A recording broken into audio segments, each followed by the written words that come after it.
EverQuest lore, the Tome of Ages, from the dawn of time to the present day.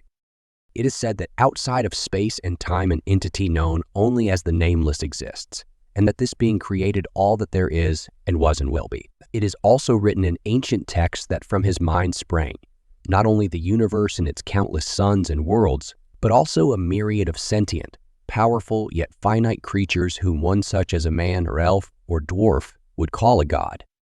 The Age of Scale. In aeons past came one of these gods upon the world North. The Shan crystalline dragon and ruler of the plane of sky found this world pleasing and deposited her brood onto the frozen continent of Velius. With one swipe of her mighty claws, Vishan opened several great wounds upon the surface of North, staking her claim to this promising new world. Dragons then walked the land and flew the skies, powerful beings of great intellect, wisdom, and strength.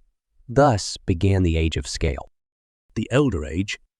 In time, the other gods noticed Vishan's work, and being often petty and jealous beings, they too came upon North, intent upon leaving their mark. Brel Ceralis was first, and from his plane of underfoot, a dark realm of vast caves and endless tunnels, he quietly created a magical portal to a cavern deep in the belly of North. Through this portal, the Duke of Underfoot seeded the depths of North with all manner of creatures. Brel then returned home, sealing his portal within a labyrinthine chamber of mystical living stone.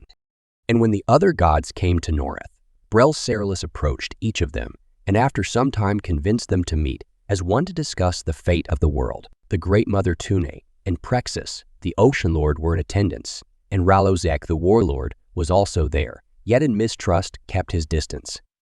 Brel, carefully avoiding all queries as to the origins of his information, told of Vishan's discovery of the new and potentially powerful world in which she had deposited her brood. Words befit of the King of Thieves poured forth from Brel's lips, and he proposed that they accept an alliance of sorts, to which all save Ralozek agreed, ignorant of the fact that Brel had already released some of his creations into the underfoot of this new world. The planet that would be called Norath was divvied up between these beings of power for the purpose of keeping the Worm Queen in check. Each would create a race of beings to watch over Norath and keep a vigilant eye on the schemes of dragonkind. Brel claimed the bowels of the planet and created the dwarves, stout and strong, deep beneath the mountains of Norath. In the abysmal depths of the oceans, Prexus left his children, the Kedge, hardy aquatic beings of great mental power and stamina. And on the surface of Norath did Tunar create the elves, creatures of limitless grace and beauty, and Ralozek, the giants, fierce and formidable beings, intent upon the defense of their lands. Thus began the Elder Age. Age of Monuments. It was inevitable that such energies involved in seeding planets with life would attract even more of the gods, and it was the elves who drew the unwanted attention of Inaruak, Prince of Hate, in a decrepit tower overlooking the dark, decaying alleys of the plain over which he ruled. Inaruak waited, stoking the fire of his hate until it was a raging inferno. He cursed his fellow gods for not including him in their pact and vowed to make them regret such disrespect. From the halls of the elves' fair city, Takish Highs, the Prince of Hate snatched away the first elven king and queen. In his realm of pain and anger, he slowly tore them apart, physically and mentally, over the course of 300 years. He then gathered the quivering remnants of these beings of light and rebuilt them into his own dark sadistic image, a twisted mockery of Tunar's noble children. In depositing the Tiradol, as Inwaruk's dark elven creations would come to be called, back into the underfoot of North, the seeds for the Prince of Hate's final revenge were sown. Fizzlethorpe Bristlebane and Kazakh Thul came next to North, and Brel met them, concocting a second pact with these latter gods, wishing another excuse to create more peoples into the world. Ralozek again watched from afar, determined to add to his creation as well, and this time Brel convinced the warlord to join the pact, assuring him that it was indeed an appropriate time to fulfill his desires. Deep in the earth did Brel return to create the gnomes, resembling dwarves to some extent, yet more wiry and gnarled, consumed with tinkering with devices more so than their cousins. On the surface, away from elves and giants, Bristlebane made the halflings short and stubby folk, agile and with a propensity to meddle, and even pilfer at times. Kazakh Thul, Lord of Fear, was drawn to the swamps and jungles of North, and there created the green-skinned trolls and reptilian lizard men. And Ralozek returned to the surface, pleased with his sanction to create even more peoples for his army. He made them the ogres, massive, unmovable beings of questionable intelligence, and the orcs, bred for battle and single-minded in their desire for conquest. By this time, those who are now known as the elder races of North had begun to expand and mature. Villages became cities, and cities became kingdoms.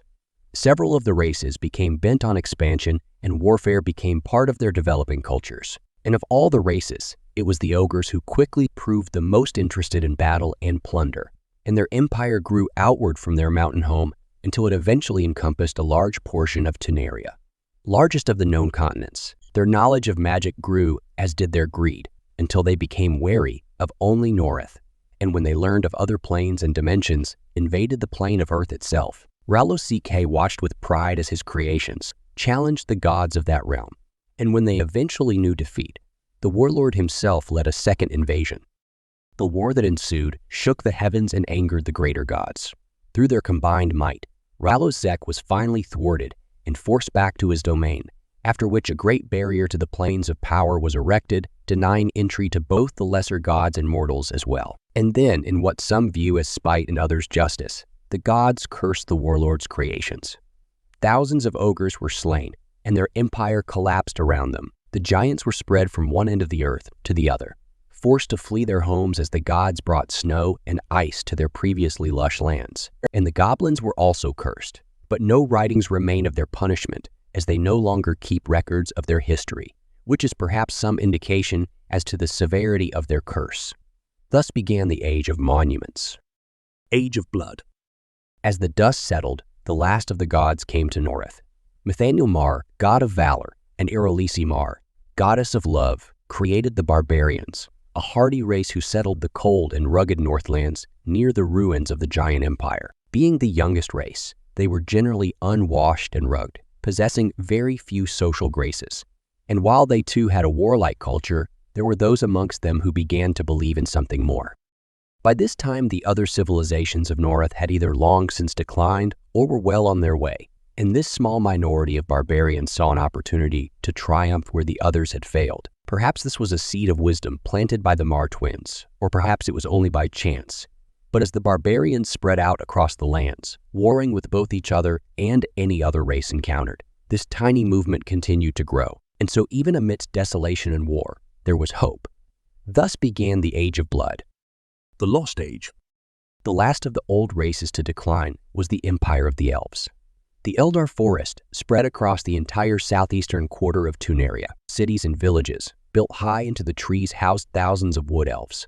And the marble cities of the High Elves were built in the forest's clearings and meadows, their white towers and spires climbing out of the forest, higher than the tallest tree. But then came the last curse of the gods, as Solayusek Ro, Lord of Flame, arched the spine of the Serpent Mountains, bringing heat from the burning sun to the ancient forest. The rivers ran dry, it rained less each year, and while the great elven druids fought long and hard, using their powerful magics to combat the change, they could only delay the inevitable. Slowly the forest gave way to desert, and eventually even great Takashis crumbled and the elves were forced to flee Tuneria, leaving much of their greatness behind.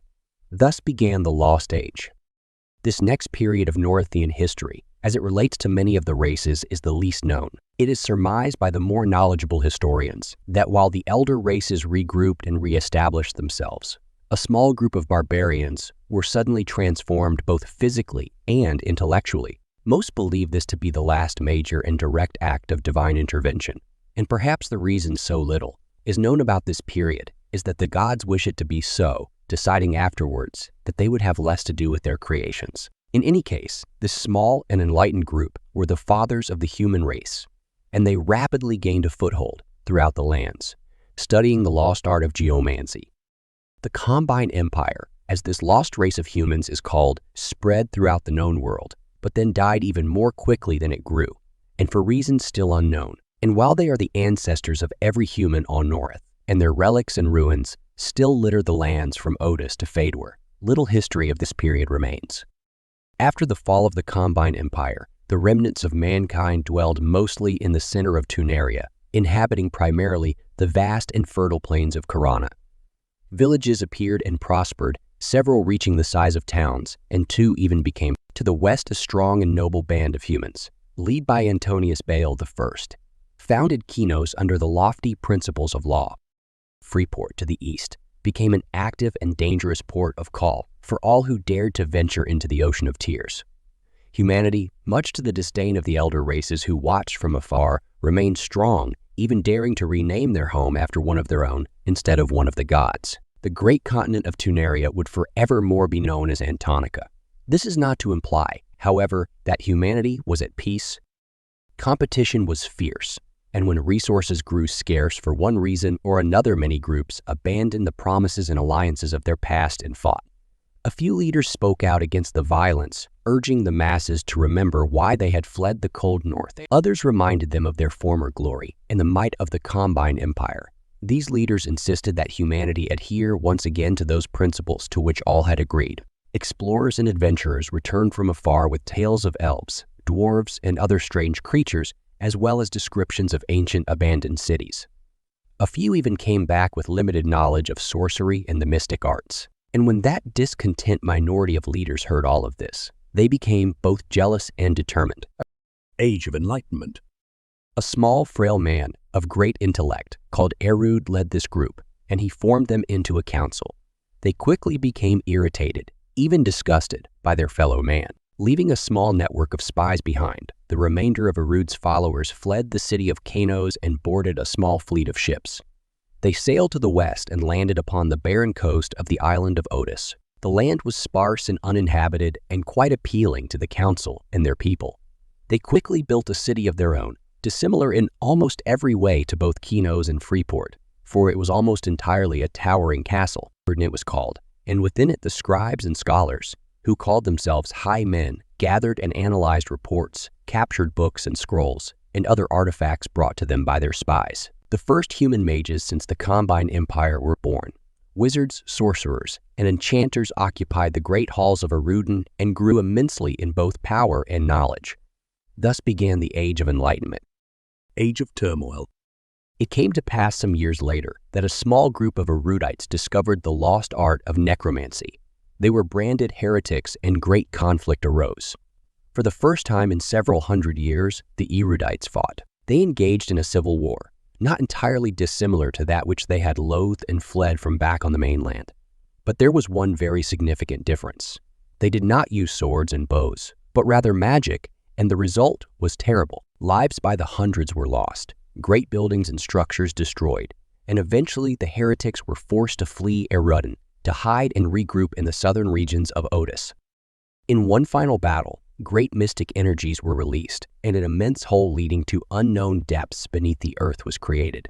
Into the sides of this chasm, the heretics built their own city, which they called Peniel. And while both sides still sieged with anger and hatred towards one another, their fear of what the last battle had wrought has kept any further conflict at bay. Thus began the Age of Turmoil. Current age, yet to be named. It is in this age you find yourself, an age filled with wonder. The elder races have begun to reclaim their former glory. The younger races have matured, and an active economy stretches across Otis, Antonica, and Fadewar. And while conflict and battle is hardly rare, it has also been centuries since open war has plagued the lands. A myriad of alliances and factions exist, friend and foe plot and scheme, and the world of Noreth is ripe for action. Equip yourself for adventure, seek allies and knowledge, and head out into a rich world of dungeons, towers, crypts, even planes and realities beyond your imagination. Learn skills, earn experience, acquire treasure and equipment, meet friends, and encounter enemies. And whether you assume the role of a noble human knight, a vicious dark elf thief, a greedy dwarven merchant, or whatever suits your desire, remember one thing: you're in our world now.